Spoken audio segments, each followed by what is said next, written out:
Hey guys, before we start, a quick shout out to Alpha Dog Nutrition for sponsoring this podcast. Alpha Dog products are now available at dusupply.com, and you can use code ALPHADOG15 at checkout for 15% off and a credit for free shipping to try it yourself. Now let's get you to your podcast.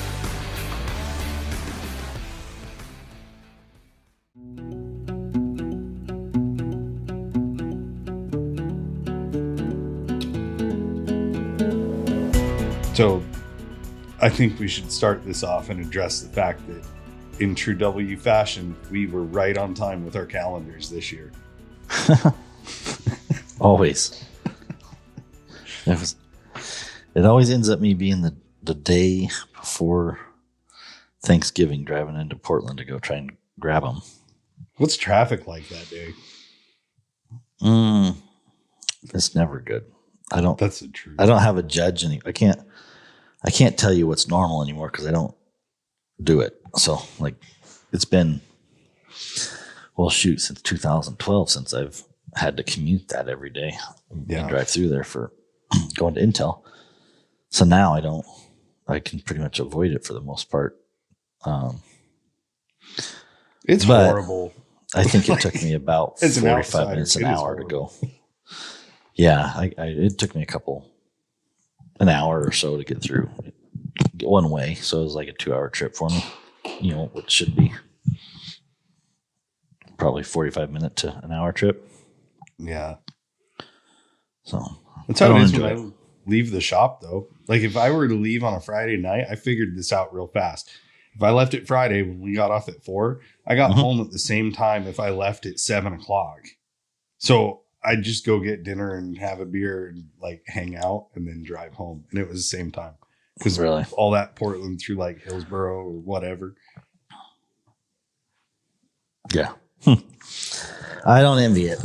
I try to avoid it. I don't like going south of Battleground unless I have to. That's the worst part about living here is I got Portland below me and Seattle above me. It's the worst part of it.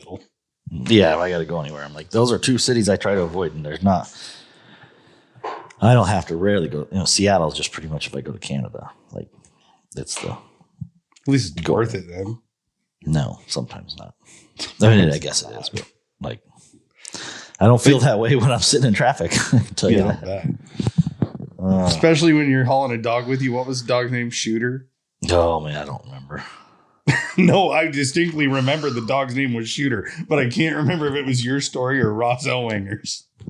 It wasn't. It wasn't my dog. Oh, it had to have been Ross because the dog was barking or something, and they yelled "Shooter," and I'm like, that is not the thing to be saying at a checkpoint going over the border. I think. I vaguely remember that story. But it wasn't me. That wasn't. I would have had the wherewithal to not yell that out. So.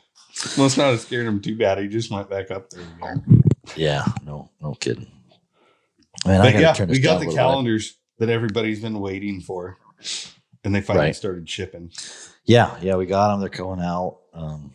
Man, we always want to get them out sooner. I'm always like, it'd be really nice to have those in October. And we did some things differently this year by how we took the submissions last year. We had people emailing us in submissions, and so it was really an intensive operation to try to go through. This year we set up a Google form that allowed people to upload the files, and that was much smoother, to be honest with you. It was really a good way of looking at them. And we should probably talk about how those featured photos are selected. Yeah. Just because I'm sure people that may not know, but one of the biggest things that we're looking at, and it's easy to look at the files. And so a lot of times just the size of the file tells us how much resolution there is in that image to be able to blow it up. So if you have a snapshot of a really cool photo, but the file size is so small because maybe it was saved through a text message or something like that, what these companies do when you send those as text messages is they strip out all of the detail of the photo. So if you took that with a really good camera and you sent it to your cell phone, and then somehow you texted that or whatever you did to get it on your cell phone, and that's how you submitted it to us, very likely that photo was downgraded at least once, if not twice, in resolution. And so by the time we get that file, we're getting a low resolution file. So even though it might be the coolest photo in like, there were a few of them. It's worthy of a page. Like, I mean, it's like, man, I had a better photo than that. You very well might have, but because of the file size, you might not have even been in the running, if that makes sense. And so I just want people to understand that. And I probably should explain that more in the beginning, but if you have a really cool photo, we need to get to the root of that photo. So almost the camera that took the photo, if you used a regular camera, has a much better chance. And so just think about that for this year as you're collecting photos and you want to try to submit it. If you're using a cell phone, make sure that we get the highest resolution of that cell phone image. Some of these phone pictures are getting pretty good. It still doesn't compare to like a Canon or a Nikon or a full, digital camera. Those new cameras really take the light and save the resolution pretty good. But some of these cell phone photos are getting better and getting better and getting better. It's wild. But you got to get us the higher resolution. So again, one of the first things that we had 780 photos submitted for this. And a lot. It's not easy for us just to go through each image, because there's a lot of cool images. So the first thing I do is I sort by size, and I look at the higher the size files, because there's a better chance of having a photo that we can use. Like we had to cut two or three photos that were in our they were in the file. Like we were sending them off to print, and the printer kicked them back and said, we can't print these. This is too low of a resolution to print. They were like, it's way too low. And so although the photo was cool, it wasn't going to print out good. It was going to look a little bit blurry by the time we put it on the calendar and print it on the calendar. And so we actually had to pull a couple photos and swap out the couples. And I don't remember which ones are which, because it was like a last minute deal, but I know we had 3 pages that wouldn't approve our photo editor, and the printer kicked back and said, these are the resolutions on these images and these pages, and you need to fix them before we can print them. And so we had to pull 2 or 3 images that we had to pull, and or the other option is we can downsize them. You make them smaller, and so one of the the images we might have downsized a little bit so that we could try to, it's kind of like faking out the resolution, meaning it's a lot easier. It's hard to print a big banner. If you had to print a billboard on an interstate, you need a really, really large file to do that.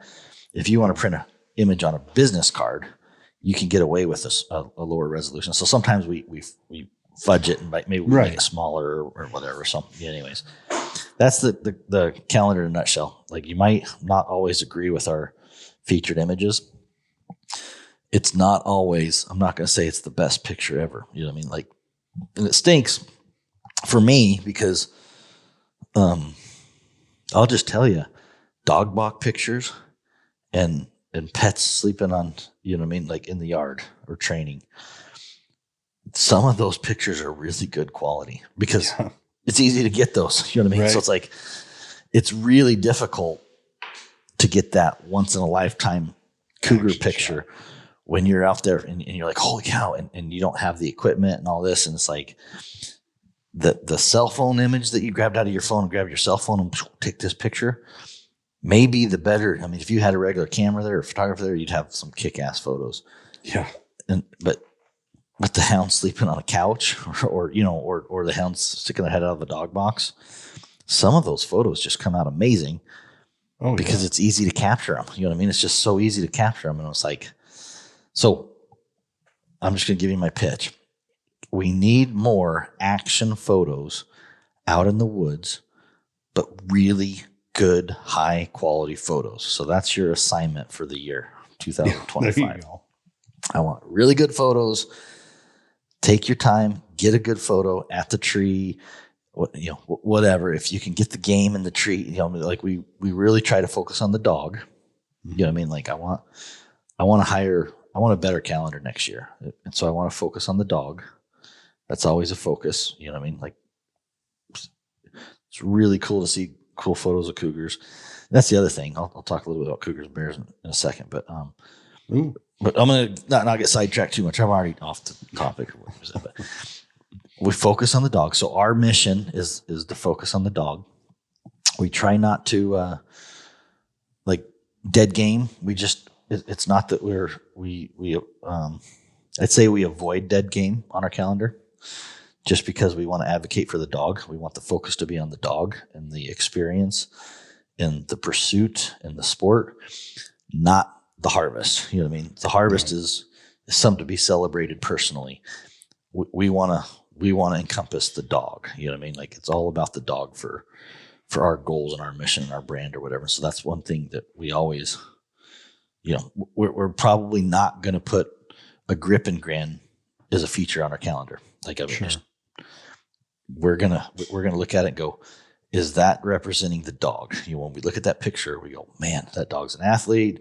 It does this. It shows the passion. It does whatever. You know what I mean? It's not a grip and grin.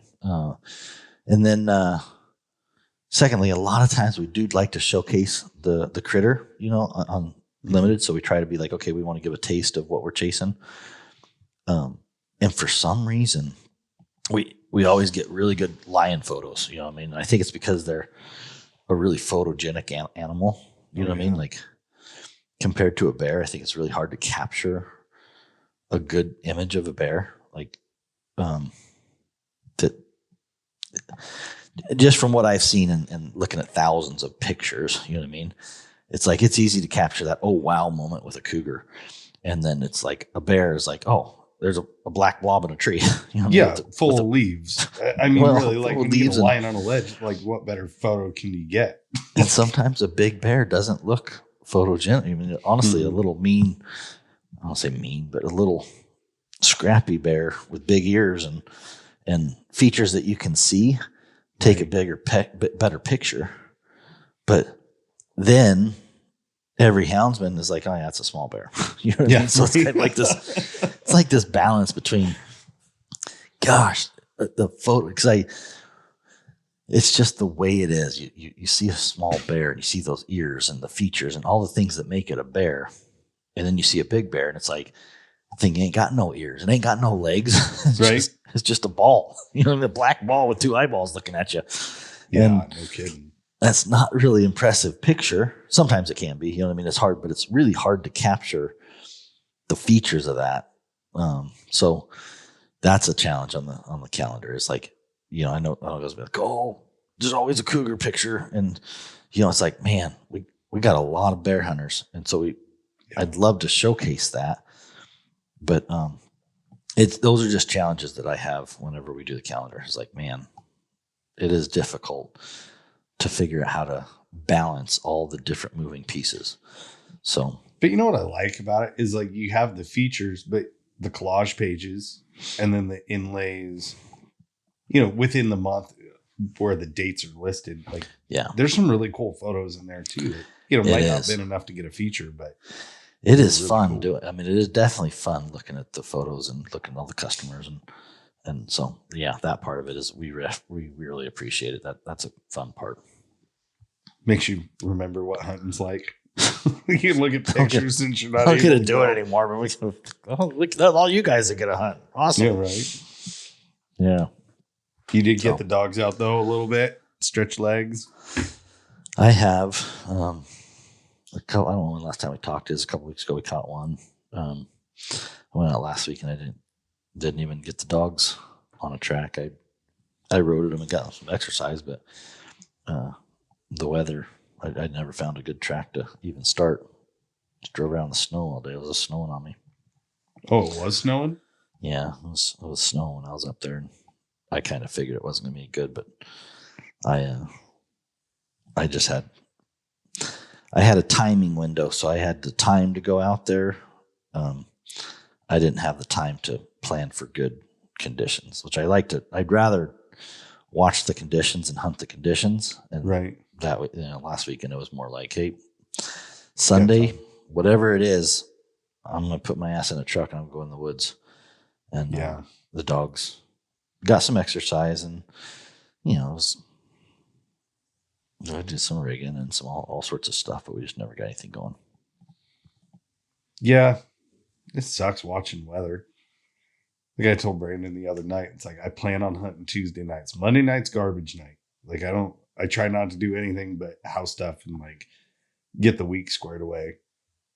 But Tuesday nights, it's like I got to shoot for, because if I don't, then Wednesday, Thursday, Friday rolls around and you still haven't made it to the woods. And yeah. I don't know. Yeah, I'd like to get. I would have liked to be in gear a little bit more in December, but I haven't been, so I need to start soon. I need to start soon. Start now. Shit, January always comes in fast, and I'm like, damn it. And then February's even faster, and by then it's short. I mean, yeah, and shit, March is already filling up my calendar, which is unusual, but March is always busy though, between Wisconsin and I'm not sure what's gonna happen. I'm surprised. This year I've got some meetings that filled in faster than normal on my March. I'm like, damn it, I don't like planning that far ahead. I don't want to plan that far ahead. I'm a week before kind of guy. Right. Just look at my calendar. I got nothing on my calendar. Awesome. Maybe I have to do Tuesday. We're just gonna pencil a little hunt in right there. Yeah. So, anyways. Black Friday went well, huh? Yeah, it did. It was pretty smooth. We got a good system. Like shipping orders and having a little more space was helpful. Really helpful in the shop. The new space, and we got the big table we bought for doing some of the bigger graphics and stuff. But we're able to use it for weeding and decals and all that. We were able to use it for picking and putting stuff up on the shipping table. So it was nice. I mean, that was definitely the first time that we didn't feel crunched for space. Most of the time, Black Friday is just a ping pong. Man, we got to be super organized because we don't have a lot of space. This time, it was nice to be super organized and have a lot of space. So, like our T-shirts and sweatshirts, we could get all the information set up, ready to go, and we got a big area so we can stage those things up. The nameplates for the dog collars, we could stage those up. So we had an area staged for nameplates and dogs. We had an area staged for T-shirts and stuff, and then we had an area staged for putting them all in boxes and shipping them and getting all that kind of stuff done. So it was just nice to have the space. You don't get to see that from where you are. Well, I know how tight it was in one space, though. I mean, you see the red light on the phone. Yeah, right. You don't see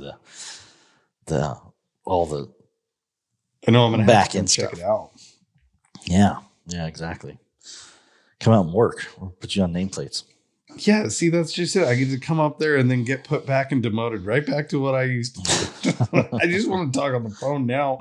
Yeah, exactly. No, I know it was super tight in there before, but those extra bays have got to be nice. Yeah, it has been. You've been more present on podcasts since you have more room too, because now you have a space to go do it. I'm kind of missing the excuse to go home, though. Jason. You forget you recorded them nice anyway. To be like, I'm gonna be home for a podcast. Sit in the news, go build a little fire in the wood stove, and and crawl in the room and be like, shoot, it's 2:00. By the time I get back to work, there ain't nothing to do anymore, so I might as well just take the rest of the day off. Yeah, see, the problem is when home's everyday office, you don't get to do that. Yeah, exactly. But when you drive all the way home, it's like 15 minutes or whatever to get to the house, and the podcast studio was in my little office or whatever. When we have a spare bedroom, so I got my computer and now you're on call. I kind of miss doing the podcast at home. There was definitely some some wiggle room for schedule alignments. It was like, yep, not gonna make it back to work today. I'm gonna.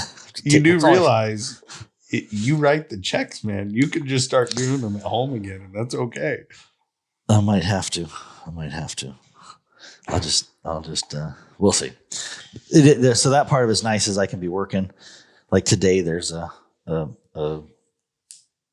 meeting I want to look at, a commission meeting I want to check into, so I can pop in. You know, what I mean, like last minute, we'd be like, we just pop in at 11:30, run a podcast, and pop back out, and I can actually keep working and get back into pretending that I'm working. Whatever. Yeah, I will vouch for you. You've been working lately. Yeah, I look busy. No, I see your phone lit up more now than ever. I mean, oh yeah, well, it's been busy. We'll see. Anyways, enough about me. Whatever. Change topics. I need to go hunting. Talk about. In fact, I think it's time for me to go hunting. Yeah, now. Buddy's got to get out of here. But you are. So the snow up there, because I mean, I know like one of the spots that you hunt gets obviously a ton of snow. Do you usually try to wait for the snow? Like, is that what you would rather do? I would rather be out on dry ground, not dry ground, but bare ground. Last weekend it was. Let me think. I started in bare ground, and then a couple of the roads I went up kind of some higher ground, and a couple of them passes I went through. I mean, I was just getting to the point where I was like, I don't say uncomfortable hunting by myself. Like, yeah, just like, okay, just be careful. Don't spin a tire. You know, I knew where I was going, and I was like, another 2 miles and I'll start dropping down a little elevation. But, you know, at the peak, some of those, there's just a good like 2 mile stretch that you just feel that snow building up below you. And you're like, yeah, I'm on top of 18 inches or 14 inches and staying on top of it. You know, I mean, like there was no issue. I didn't like literally I could air down and go wherever I want or chain up. I just didn't want, I'm lazy. I didn't want to put chains on. You know what I mean? Like, those are just the things. Yeah. That thing, yeah. When you took me out in it, I hate the snow. We all know that. This last weekend was like the most comfortable I've been in, but it's nowhere near like that where you're floating on top of, a foot of snow. But you also get puckered up in those situations too, because it's like, man, if you got to try and turn around or you come, like I didn't have a saw. I got to get my saws working, so I didn't have a saw.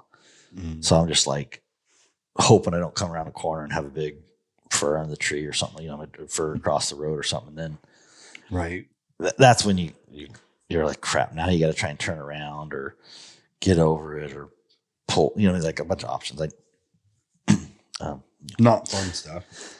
So I should, by this weekend, I should have my saw up and tuned, get it working, so that I have a saw with me in case I come around the corner and there's a tree. Like, just all those things you're thinking about when you're pushing the limits a little bit. Is like, if I start one right here, and it goes down over there, and then that road's snowed in, and then I got to cut my way into. I mean, like I'm by myself, and I'm like. That's just so much nicer when there's no snow. It's like, no problem. You're just like, well, do whatever. And you just drop them back and just cut them loose. And you're like, yeah, right on. But when you're pushing the limits, sometimes you're like, and then the more desperate you get, the more you're like, oh, I kind of want to catch a cat today. Yeah, right. Really want to catch one today. It came all this way. It could turn out really good, or just one more corner really bad. So. I don't know. I do that. I look at the maps a lot when I'm up there crossing through those hard spots where I'm like, man, I can do it here, but if I got to cut over to that other road, shit, that's another, 800 feet in elevation. And if it's bad here, I know those cats head over there, and man, that, so it's on a snowmobile, no problem. Like those are situations where I'm like, I'll hunt all that in a snowmobile, and I'm not worried about it because I can get to them. I got snowshoes. I got everything else. But when I'm hunting out of a truck, especially early season, man, you don't have the snowshoes. You don't, all the things that you're just not prepared for, and you risk. Yeah, it's if you're prepared for it. Like the sleds, I joke around about like we had kind of a series of unfortunate events, the one time I went, but like when you're dedicating a day to going out and catching a cat, like I can see how that, like as long as you got the setup, that would be a pretty sweet way to roll. But didn't you just got a new box, didn't you? Or Brian was building you one? I saw it. Yeah, I put a new box in my truck. I saw you posted it. I haven't seen it. Yeah. I don't know. Like I almost want to build another one. I already want version 2, which needs a little bit bigger. Mm-hmm. But the way I had it built was it's basically 2 boxes that bolt together. So it's a 2-bay, you know what I mean? So if you took 2 joined single bays. If you took a regular dog box, it would be 2 doors with a divider in the middle. I basically made that. I told him, I said, I want to split it right down the middle so that I can unbolt it and have 2 boxes so I could separate them on my flatbed truck. And I could put one on the left and one on the right and have a space that I could run my snowmobile trailer up in, because when I'm hunting last year, I would have my tow behind trailer for my sleds, and I'd have to run my dog box. I'd slide it all the way over to the left side, driver's side normally is how I did it. And so I had my 48-inch or 42-inch box slid all the way to the left side of my truck, and I had about 40 something inches on the right side of my truck that the sled, either a snowmobile could load on, or in my case, I was using the trailer, the sled trailer, the part I pull with the snowmobile. And it was just difficult. I don't want to say difficult. It was just a pain to like secure that without worrying about things falling out of my truck on my drive. Sure. And so I'm like, man, if I could split those 2 boxes, so I put dogs on the right, dogs on the left, it would look more like a utility truck. You see those nap head beds or whatever, beds, or like a PUD truck or whatever, where they got maybe toolboxes on both sides, and then they got a little compartment in the middle that's like a bed. And so like now I can run my shit right in the middle, throw a strap in the back of it so it don't fly out, but I don't have to worry about stuff falling out the left side, or you know what I mean? Like I was always worried that sled was going to slide off the left, and so I was having to strap at the front, strap at the back, and tie it down, and I just want it quick and easy, like just back it in there, throw a pin in the hitch, throw the sled on the trailer, get the hell out of there. You know what I mean? Like I'm just wanting to be seamless. So I don't know. I haven't got to try it yet. So does it have skis, or you're using a different set, like a different trailer box still? This doesn't have skis. I thought it was like a split and you were putting skis under one side so it would double as like box / trailer. Or am I giving it might, because I have like runners underneath it, but the runners underneath it were designed for forklift, so there's runners so that I could pick my box up with everything I'm doing is lazy. Like, that's what I'm figuring out. I can just throw stuff in the middle and not worry about it falling out instead of worrying about it. I'm explaining this. I'm like, I'm going to drive my John Deere up there. I'm going to load it up. Like if I need to be able to load it with my tractor, you know what I mean? Like I'm not lifting these heavy boxes. I'm like whatever. So it's not lazy if it works, man. If it gets you to your happy place quicker, just go. Explaining it now, I'm feeling like, damn it. So the bottom has runners, and potentially those could ski. Like I've thought about making these boxes, pullable with the snowmobile. I think I would run into some challenges that I'm not ready to try to do. Meaning, the hitch on these snowmobiles just takes a freaking beating. Like, I've tried aluminum hitches. I've tried,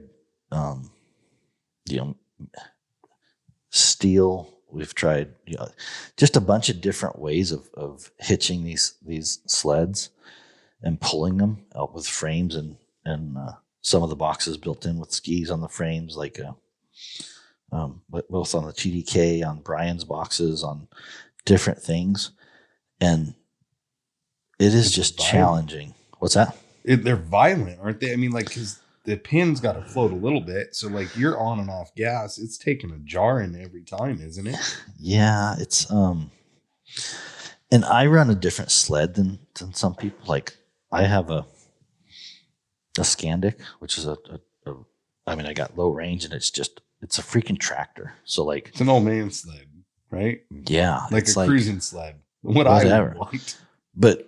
But it pulls like a son of a bitch. Like it has traction. So like a lot of times on a snowmobile, you're like, "Ring," and you got to like spin the track and you got to get your momentum and you got to do all this. Me, I can just stop and be like, just like pull. Like I had when I broke a sled, because may or may not have run into something with the radiator, so I had a sled go down. I had two of them. I pulled one sled pulling another dog box. So that sled was like a 900-pound sled. It's a heavy sled. And they're it's like dead, anybody that right? snowmobiles is like, holy, these are like 6 or I don't know, maybe they're 800, 600. I don't know how they're heavy. They're heavy, compared to a snowmobile, most snowmobiles. Like you don't want to get it stuck. But I had that sled pulling another trailer full of, 4 dogs, which I don't know, there's another couple 100 pounds. So I'm pulling 1,200 pounds, 1,300 pounds with 2 people. I had Olivia and her brother, so they're not all heavy, but they're both 100 pounds each, plus a little bit. So I'm like, my fat dogs, 4 fat dogs, 2 young kids, a snowmobile and a trailer. And literally I'm doing a wheelie. I mean, I'm just slow motion, and my skis are coming off the ground. I'm doing a wheelie because it's pulling so hard. It's when I lift the front of my skis off the ground. Oh. And I can just cruise at like 5-10 miles an hour, just pulling a wheelie the whole way on a groom trail. Really? So they just pull hard. And it's like, so I had to put the sled, normally I'd have hooked up the snowmobile to the sled, but I didn't want that much torque on that hitch. So I guess I go into say, and that I don't even know, this wasn't even on a topic, but I guess that's just to go to say that I've broken those hitches so many different ways because in the deep powder, in the trees and the going off trail, in the wet snow, it just pulls hard. You know what I mean? When you got a couple 100 pounds. Yeah. And I haven't found a really good way that takes that abuse. So with that said, I don't think I'm ready to circle this back to your first question. I don't think I have the stamina to try to figure out how to put a hitch on these and make it pullable for a snowmobile. I'm like, you know what? I'm using a Yukon sled out of Canada. It's like big plastic, you know what I mean? It's like this black plastic sled that is made out of, high density, plastic that slides really quick on the snow. The hitch, they use it to pull logs out of the woods and trapping and houses. They pull a bunch of stuff. Like little tow behind open sleds. Yeah, it's a toboggan style sled. But I mean, up there in Canada or wherever, Alaska, Canada, they use them. In the Yukon, they might have to pull 1,000 pounds of firewood or something. You know what I mean? Like they're just made for work. And that's what everybody asks me, and I'm like, dude, I just like it because I can't break it. You know what I mean? Like, or at least I haven't yet. It's legit. I haven't yet. And it's been 4 years and I can put whatever the heck I want into that thing and tow it. So like, if I'm up there camping, sometimes we'll go up there and we'll stay a couple days, snowmobile in and stay a couple days, and we'll have to go get some firewood or something. So I'll see a snag or something like that. I'll hook up to that snag and get the nose in on that trailer, and I can just pull. I mean, I've pulled 20 foot logs, 15 foot, 20 foot logs up there back to my camp so that I could cut them up and make firewood. So do you just put your box in that now? Yeah, I have a small. So I had Brian build me. I actually got 3 of them. They're small, like 2 foot by 2 foot boxes, so I could fit 2 dogs in each one. So I got a 2 foot box. 2x4 probably. No, 2 by 2, 2 by maybe 30 inches. I don't know. I've seen your dogs. It fits on the. They're big and fat. Yeah. How you fit 2 dogs in 2x2? They don't like it. I gotta have a little discussion about it. No offense. Sorry, Sean. but it's like the size of a dog crate. You know what I mean? One of them plastic dog crates. Gotcha. So it just fits on the back of my snowmobile. I had it fit so it fits in on the snowmobile, the tail end of the snowmobile. So I got one on each one of the snowmobiles. So if I'm just hunting, if I just got 2 sleds, I can just run these boxes. And then I got one of them toboggans, and I have one that fits in that toboggan and straps down. Oh, okay. And so if I'm by myself, that gives me 2 boxes. You know, I got one on the sled and one on my snowmobile. And then that's cool. If somebody goes with me, I'll either have 2 or 3 if I decide to bring a trailer. That doesn't get like the center of gravity way high having your dog box mounted on the back of the seat. You're talking like that tunnel that comes out behind where you sit. You got like a platform there. It can. Like there's definitely times that you're cussing life, you know what I mean, and powder. And there's benefits to having a 16-inch track where you can rip up and spin the track and get yourself leveled out and mountain your way through powder. And then there's times that with my 24-inch wide track with low range that I can go places much more calculated and slow and methodical instead of being some ace snowmobile rider. So like there's pros and cons, and there's times I wish I didn't have a wide track.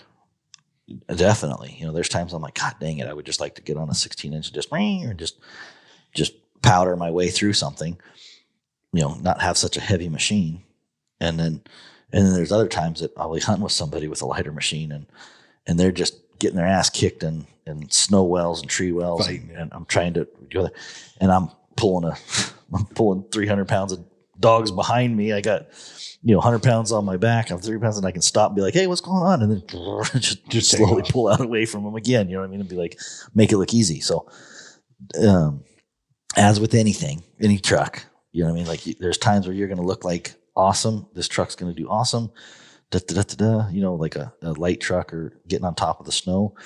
And then there's also times that a heavy truck that just gets down to the bottom, just has push through. It's like sometimes I can't tell you what conditions always going to do. So I'm not going to say that this setup is good for all conditions, right? But it's good for some.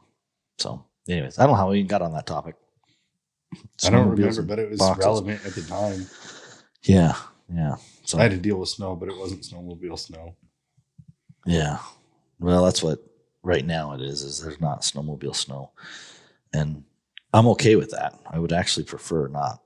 I don't always like the only thing I like about snowmobiles is you're committed, meaning when I'm in a truck, because you're dedicating the whole day. Like, yeah. If you're going to go hunt, at least the way I hunt off a snowmobile is I park the truck, I load the snowmobiles up, I got my lunch, I got everything. I don't plan on coming back till the end of the day, and I have everything with me. And so it's a full-on commit.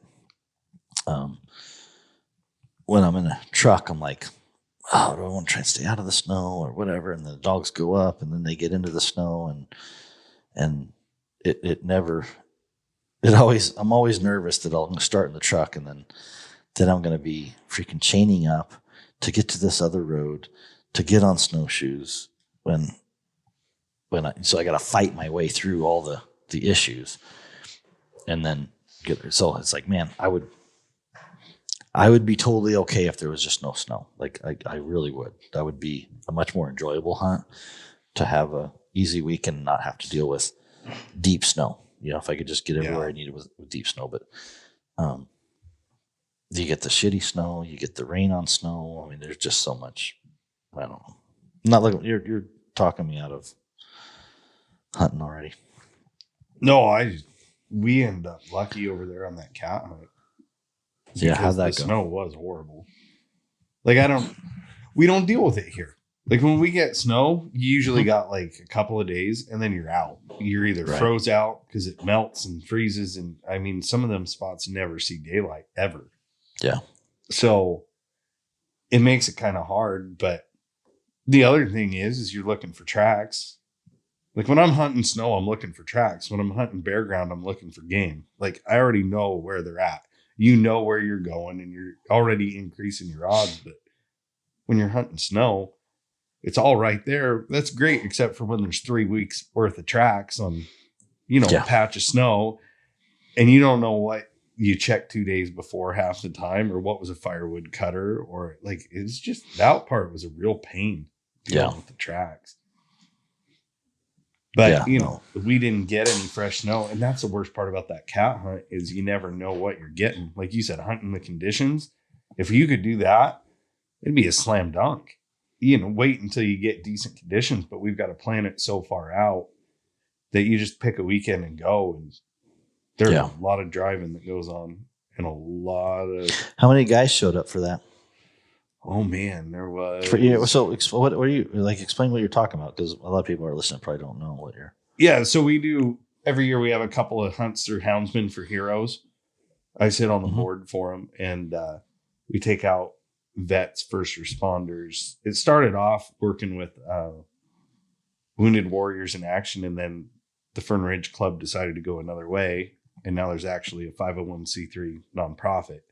So every year we take usually 4 vets. We try to do a December hunt for 2, and then we do a February hunt for another 2.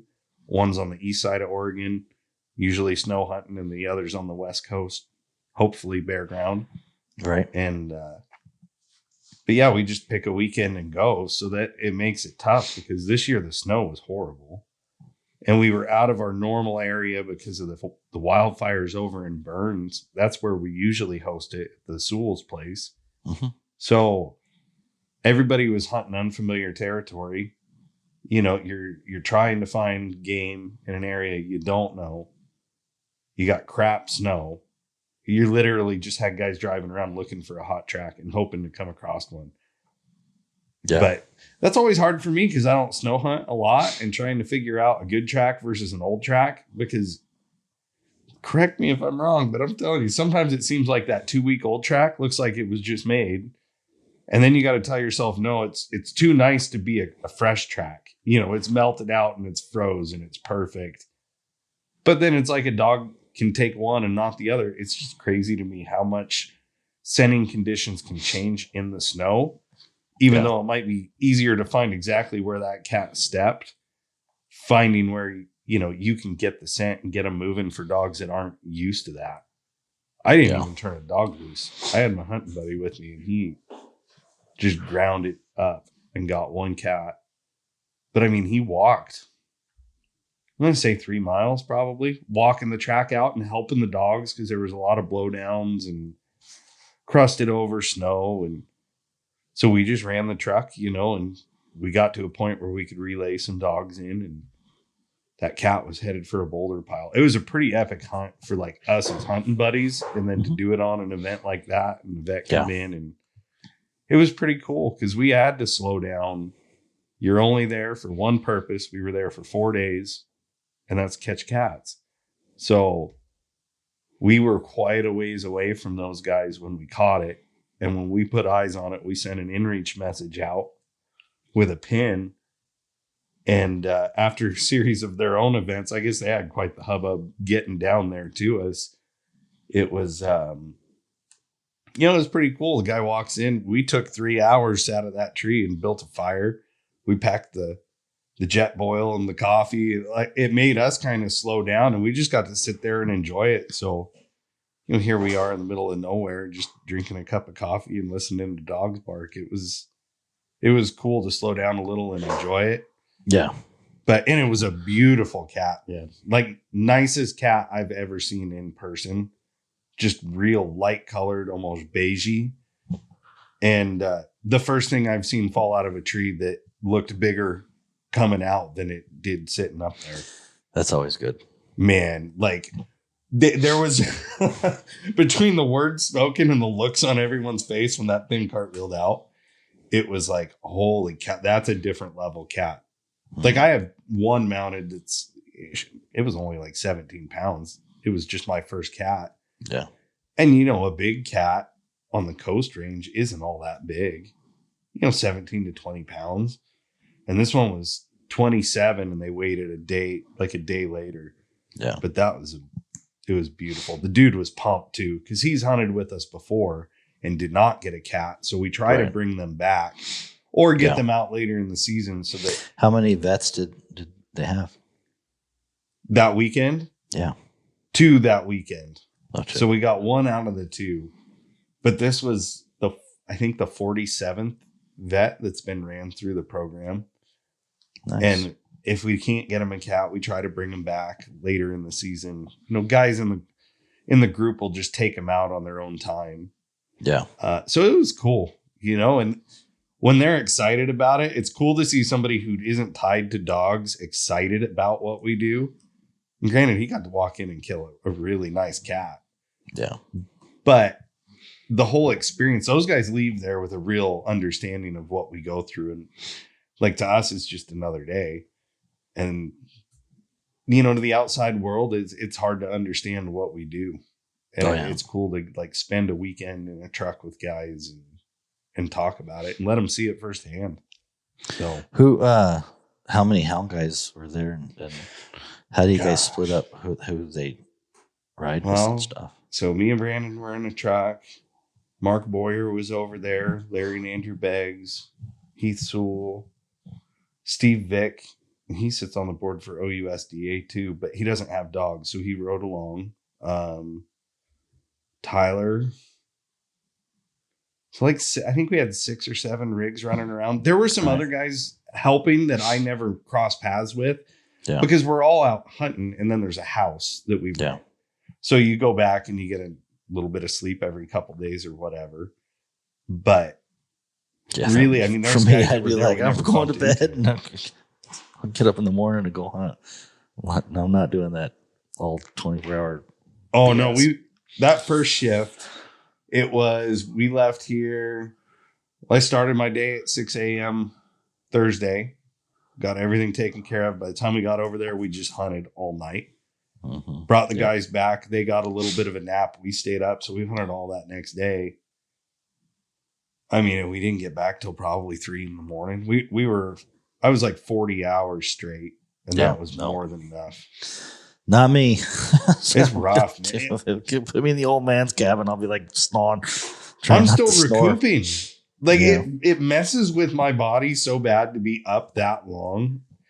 And I even made it a point. I swear Rain Energy Drinks needs to sponsor this event. But I knew I couldn't do that again. As I'm getting older, I'm finding out like you really actually got to take care of yourself if you want to perform more than short bursts. Like hunting at home, no big deal. You can go burn through a night and put yourself through anything and take the rest of the week off. Yeah. But when you're out there and it's 20 degrees, you're out of your element, like you're making sure you're staying hydrated. You don't know what's going on. It's a whole different level between working dogs or going out training. Like to me, that's going out on a hunt. Like it's a dedicated thing. Like when you get up in the morning, you pack your snowmobiles, you're going on a hunt. Right. It was kind of different. It was really enjoyable. Yeah. So that's like 25% of the cat hunting I usually do a year. I only get out a couple times to go look for cats like snow hunting, but I prefer bare dirt. Yeah. Not dry dirt. I mean, I'll take dry dirt over snow, but I like that bare dirt. Mm-hmm. No, for sure. Oh, that's good. I'm glad you guys got one. Yeah. Dude, those dogs, they worked their butts off. I'm telling you. And the dogs that did it, I hunt with Brandon all the time. So, I mean, I know these dogs inside and out. Like our dogs mesh really well. I didn't even put a dog in. Those 2 dogs, he pounded it out with them. We had his 14-year-old son, Cameron, with us and his dog. And what happened was those cats, it kept moving in front of him. Like it was on its feet, but not jumped, if that makes sense to people. Like it was clearly moving, but he was not jumped and running. Like track speed of like 3 mile an hour, 4 mile an hour, maybe. Right.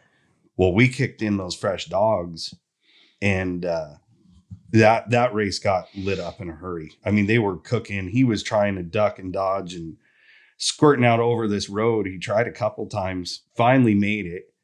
And where he treed, he was 30 yards from a boulder pile that he would have definitely got away from. Like, I think he knew where he wanted to go kind of deal. Yeah. But with those extra dogs, And looking back, the race would be really good. And then it's like they'd overrun it, which you didn't know what happened, but nobody really left. They just kind of split up and stayed real close on the Garmin. I think it's just they weren't the biggest dogs, and that was a pretty good sized Tom. I think he was like kind of making his stand a couple of times, and with the 2 extra dogs in there, he just couldn't do it anymore. But yeah, it was awesome dog work. Yeah. We had a good time. Oh, yeah. But now it's back to fox hunting. No, back to normal. Back to normal. I showed up with snowshoes on the truck though. Everybody's like, "You got snowshoes?" I said, "Yeah, buddy. Buddy told me to buy them like 8 years ago, and I've used them one time. So they fit on the rail, and I strapped them to it. I said, at least I look like I know what I'm doing." Yeah, I hate them sons of bitches. When you get into the tree wells and I don't want to hunt where I need snowshoes. If we're going to be honest, no, I don't either. It's not real fun. But man, sometimes it's better than post holing too. So yeah, no kidding. I don't want to hunt with them, and I don't want to hunt without them. You don't want to have to use them. They're like tire chains. They're for getting out, not getting where you want to go. Yep, exactly. When it's time to strap them on, it's normally some cuss words still. It's not easy, but yeah, it was a good hunt. It was it's tiring though, man. You get back, it takes me a little bit to recoup. I'm still recouping because I got home and then we went out again, and it's like, ugh. Yeah, hunting's hard sometimes. Talking yourself into it, as bad as that sounds, sometimes it's hard. Yeah, and it's hard traveling that far to go hunt for a short period of time. Yeah. So yeah, we got another one in February that will run like here on the dirt, so that'll be. Hopefully I can go. I missed the last couple of years with having all the kids. It seems like the sickness sets in off and on those few months. And it's just, I didn't feel good. And I know if I get in that steep ground feeling like that, it's rough. That coast range is rough hunting, man. Yeah. Yes, it is. It can be. So. But it's worth it. We're going to keep getting out. We had to deal with, we cut a couple of wolf tracks, but it didn't seem like anything real fresh, but it was in the last few weeks kind of situation. And I don't like that at all. Yeah. Yeah. I don't like seeing nobody likes seeing wolf tracks. We showed up and we were talking on the radio, and I heard somebody come back. I mentioned the wolves, and Mark Boyer, he says, "That Doobie must be here. They follow him everywhere." Because the last hunt we hooked up on too was we ended up having a wolf encounter. Yeah, the hunting up there in Canada, I have to deal with them sometimes, and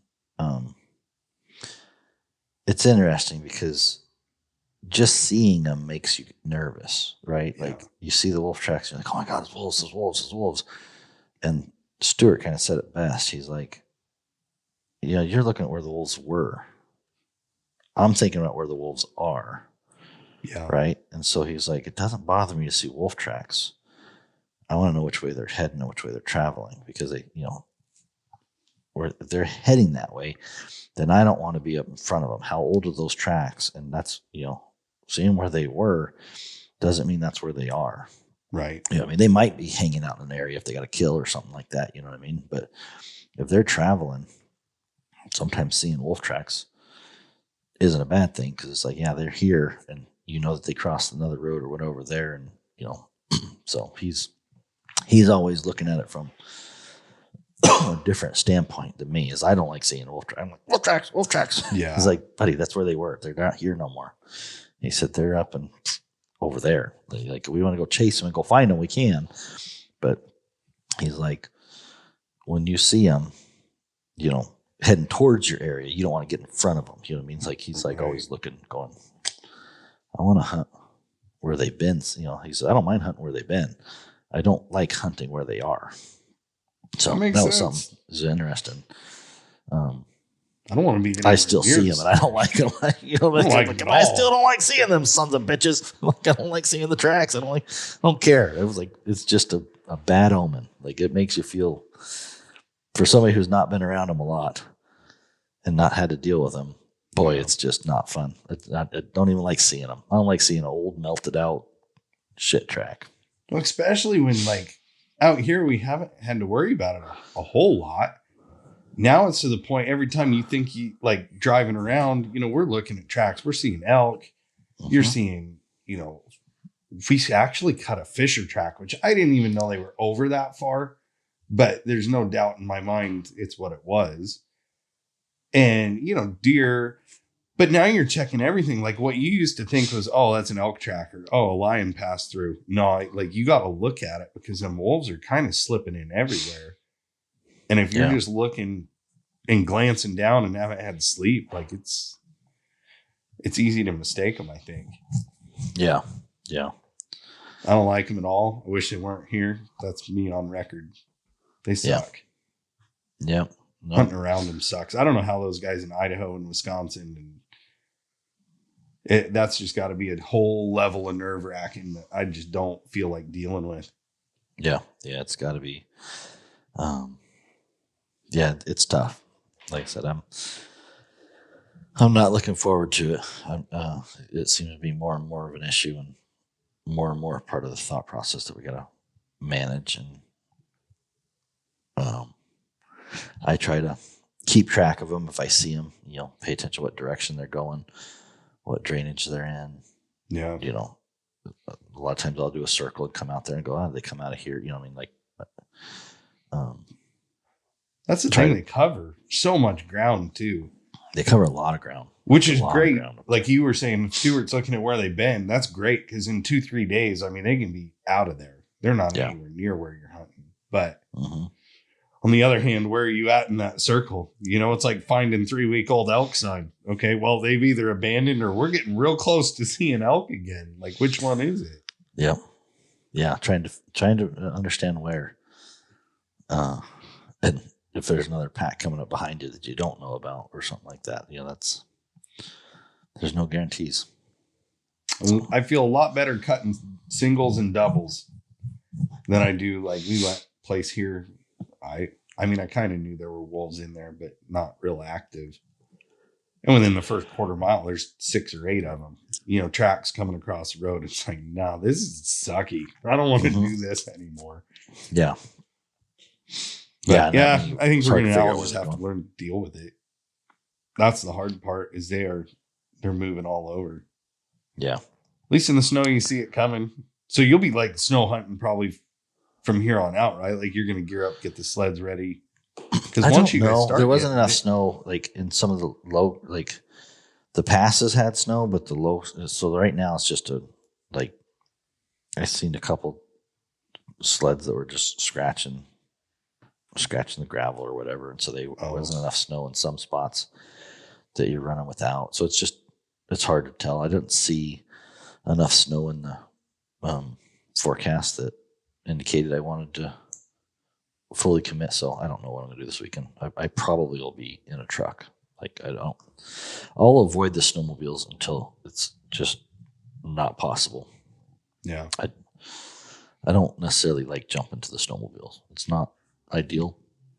It's so much nicer driving around with a coffee cup and listening to a podcast. And what podcast you listen to? You always question what we even say on ours. You forget what you said half the time. I did. Who are you listening to? Joe Rogan. I listened to. I believe that. God, what was the one? It was a long one that I listened to.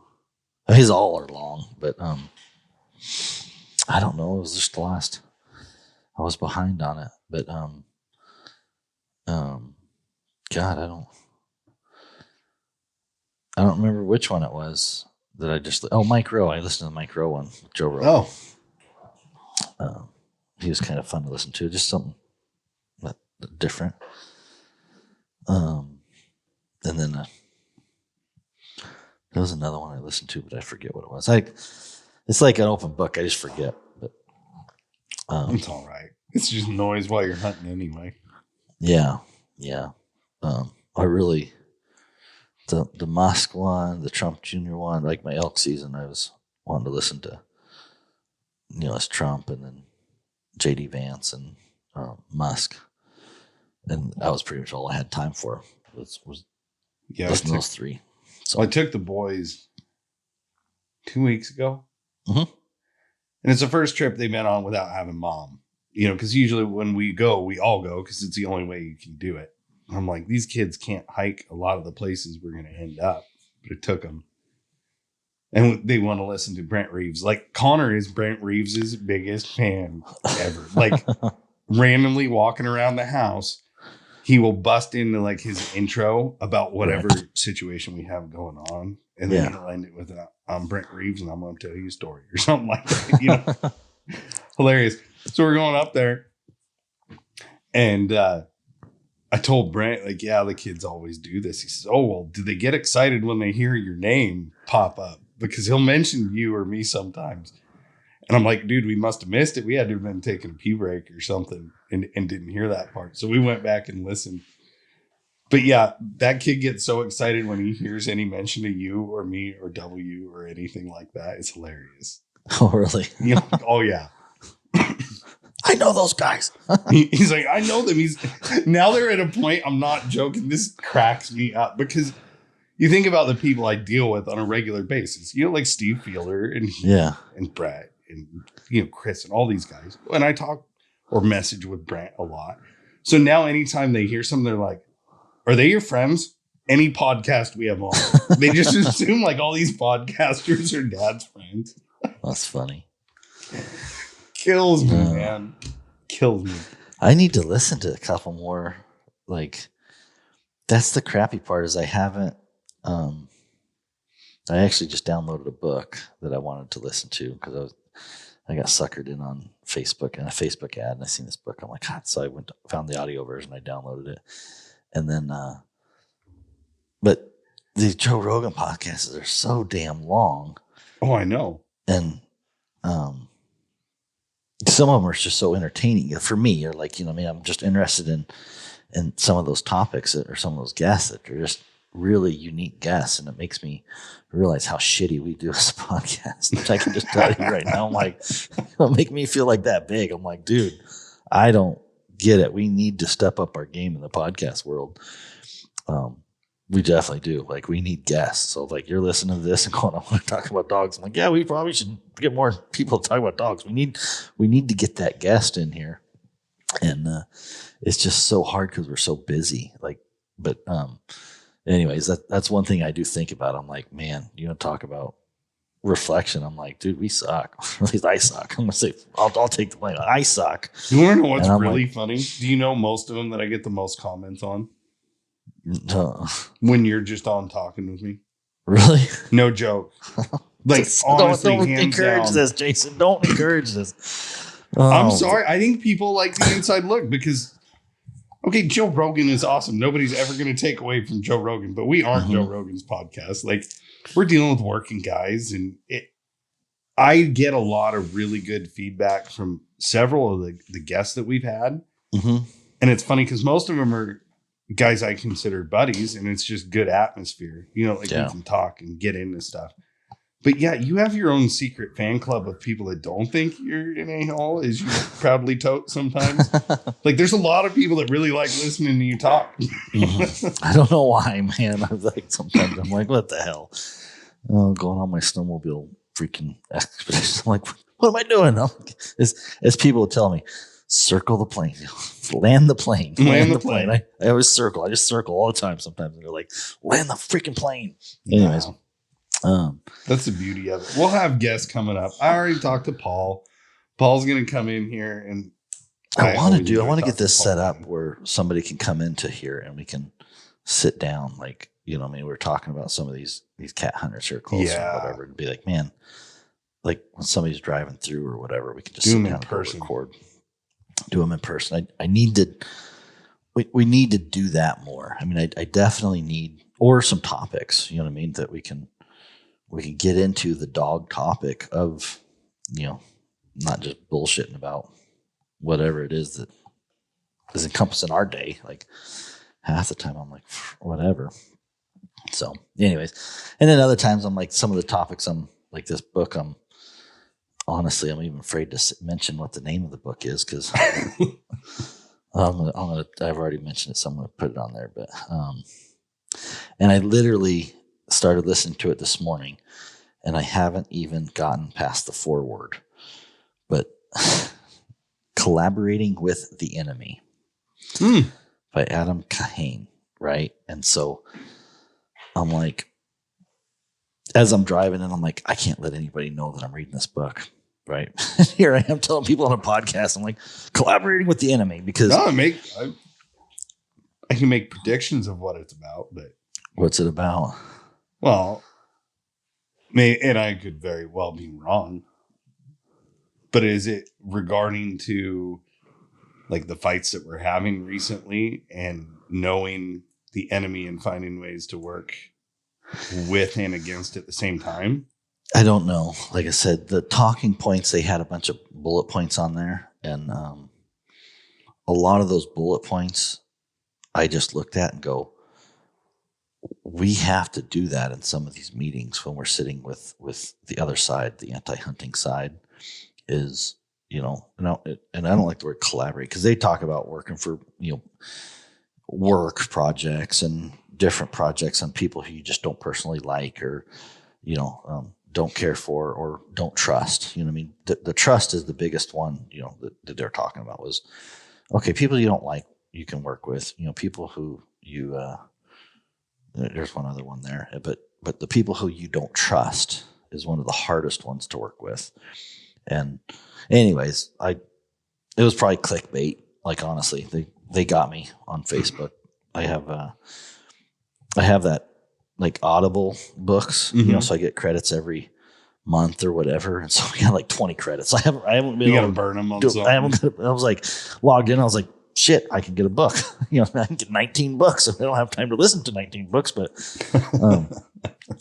just watching that stupid Facebook ad or whatever, and the points that they had, I was like, there is some valid logic in, and I don't even remember what they were. Like, I've already forgotten about what the points were. So that's why I want to listen to the book, that's where my mind is like, okay, if I'm sitting in a meeting with the other side, these are some of the things, techniques, whatever, that needs to open me up to explaining my side, you know what I mean?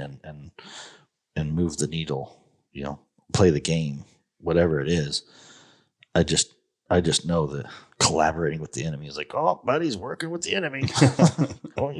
Which that is one of the biggest. Hey, you want to look at the enemy's playbook? All of us would. Yeah. Well, like I said, I think there's learnings in that, you know what I mean? Like the whole world is just on freaking fire. Like this whole Trump, 2024 election, the Democrats just melting, like they're burning down themselves. Like, I don't know how else to say it, but I'm like, I told my wife, I was like, the only thing I'm worried about is like they're pushing this Ukraine funding deal and stuff like that. You see all these crazy things that I'm like, what? Do they not know that Trump's like, they're trying to shove this through like at the last minute, and it's another billions of dollars for Ukraine. I'm like, stop. You know what I mean? Like, anyway, so that's the part that I'm like, whatever. Like, even the Hunter Biden part, like, I seen that shit. Like, the first time when they were like, Hunter changes plea to guilty, I'm like, I know what that's for. Yeah. Like, he was looking at the time and going, I don't have time to try to fight this, but if I plead guilty, we could get it done and I could get pardoned in time. And so I'm like, but then all the Democrats, all these people are like blown away and mad about it. And I'm like, did you really not like, would you expect that? Oh, so I don't, anyways, Kamala's not coming to the W Christmas party though, is she? No. And you're racist for saying her name like that. I don't know the right way of saying it, but what are you talking about? Did I say it wrong, say it? Kamala? I didn't. Yeah, it was Kamala. No, maybe you're right. Maybe I'm wrong. I think I'm right. Don't go throwing accusations. I'm the racist one. Sorry. I am not a racist. Okay. Anyways, we got totally died in on that subject, but I yeah, want to know that's how the kind book of is. what's that? Let me know how the book is I when you're probably done. won't even finish it. Well, no, that's when you're done. It's a Get short back to one. me when I talk to you again in February. Like, Yeah, it's it'll be nice, like hunting wise. I need to get a couple more things that are get my mind off. I don't want to say it doesn't get my mind off. It makes me think. It puts me in a different category to think and reflect and whatever. So I need to do some more of that. But I digress. Let's get back to if That's you all got I a have topic on the for agenda. dogs, let's talk about dogs. we can do that. It's a more enjoyable topic. Next All right. time we'll talk dogs. Yeah. Yeah. Did you want to touch on dog food again, just real quick?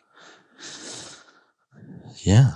Yeah. We've been Because we've selling got dog food. I mean, things have changed a little since you ordered that truckload, but now you're able to get stuff in. Sounds like pretty quick.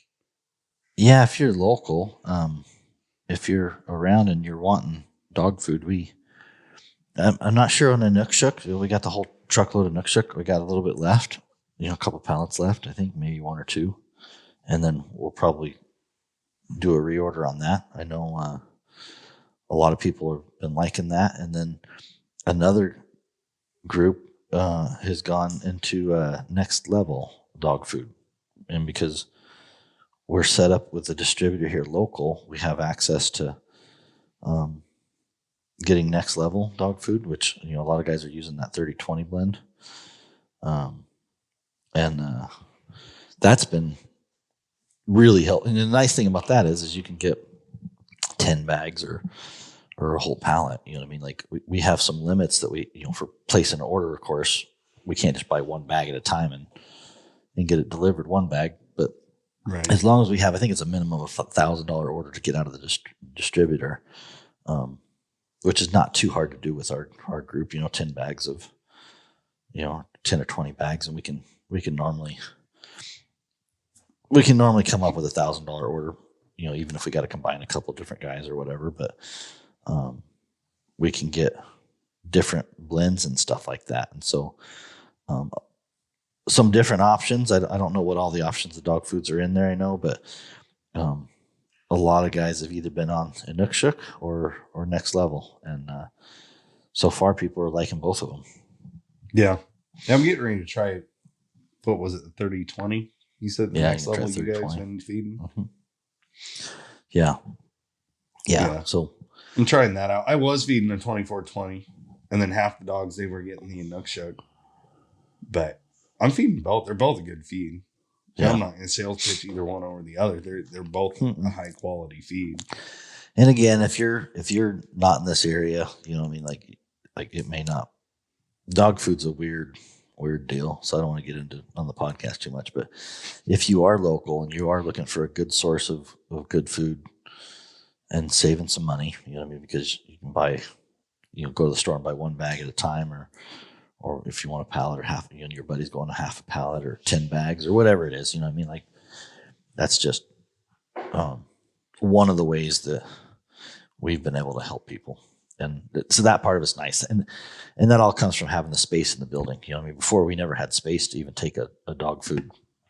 Like literally I didn't have enough space for my dog food, but I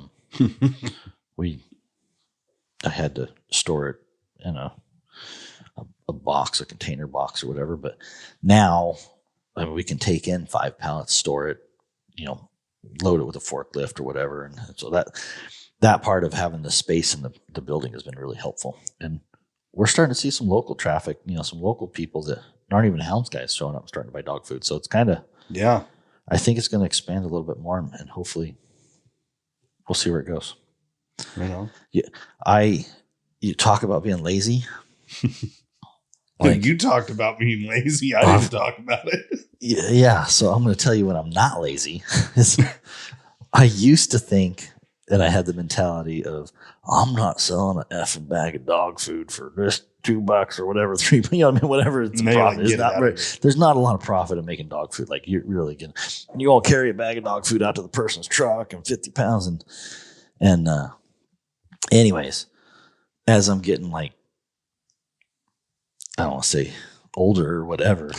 I'm like, shuffling 40-pound bags of dog food's a good exercise for my fat ass. You know Yeah, what I mean? right? I'm like, go home and I brag about that to my wife. I'm like, hey, baby, I was throwing 40-pound dog food on my shelf. Be careful with me. Be gentle. She works out. I'm like, no, I don't want to go do lift weights or shit. But I told her, I said, I might just get 2 pallets, get 1 empty pallet and 1 full Just pallet of move dog them. food. And I'll just go in from work, I'll go take a break and just move 1 dog put it all on this pallet, There you go. 2,000 pounds of dog food, put it on this pallet. And then the next day come in and be like, no, it needs to be on this pallet. Take it all over there, load it on the next pallet. Just move a pallet of dog food over bag by bag. That'd be a good workout for me. My buddies give me a bad time because every time someone stops by, and I'm always feeding. You get off work, I go out and I feed everything. Uh-huh. Well, I keep the bags up here. The garage is up by the house. Everything else is out back. Yeah. So it's like, why don't you just haul it all down there and store it or build a shed? And I'm like, because now I got to carry 100 pounds of feed every day. Like, it keeps me in shape. I don't know. One arm is much stronger than the other, but yeah, well, that's what I was telling Laura. I was like, I could probably get a little bit of a workout just moving a pallet of dog food. And if I just notice you said 40 pounders though. Like, are you opting away from 50-pound bags of feed? I have because you don't want to lift them. I've been focusing on the 40-pound bags. Just break it in easy. Yeah, right. But no, that part of it, I've embraced. Let's just say I've embraced. I used to think, the hell if I'm going to move dog food, give me the tractor. You know what I mean? Like, right. Move it by the tractor. I want to load a pallet and see you later. And now I'm like, gosh, dang it. I need to work out. I need to exercise. And so my mentality is changing. I'm like, you know what? I'm embracing the fact that I could get a little bit of workout, and I need to do that more often. It makes it go faster. Anyway. I want to hunt in 10 years, and I need to make sure I move dog food this time. So anyways, so I'm not all lazy. I'm just picky lazy. I have a tendency to start lazy, and then I'm like, then you it's like, get to yourself in your head. Yeah. Like, I really shouldn't be lazy. Like, I got some firewood I need to split. And I'm like, gosh, that would be really good exercise. Be really good exercise, but not today. Maybe tomorrow. With a log splitter, do firewood, or like? Oh, I got the hydraulic one, but it's still a lot of work. Yeah, they're heavy. I agree. Get the rounds on the splitter or whatever. So I need to do that some, but I tell myself it's exercise, and boy, it feels good after you've done it, but it really sucks to start. Yep. So getting warmed up, that's the rough part.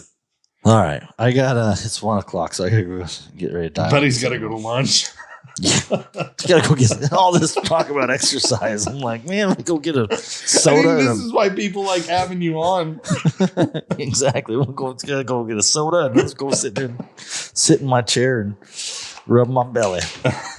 Well, thanks for getting on. We'll have a guest lined up for next time. If any of you listeners have topics that you'd like to talk about, go and join the W Hunting Supply podcast group if you haven't, because we're email hoping us. That's going to get to be more, interactive, and topic ideas or guest suggestions. We're always looking. But yeah, check that out if you haven't. Exactly. We'll do better in 2025. We'll be one better. bag of New dog Year's food resolution. At a time. That's we're our gonna have exercise. calendars started in June when we intend to. Hey, I already gave the assignment out to people right now. So y'all start on getting better pictures. We're starting early, and we'll be at the last minute trying to rein you in. All right, let's do all this. right, everybody. Thanks.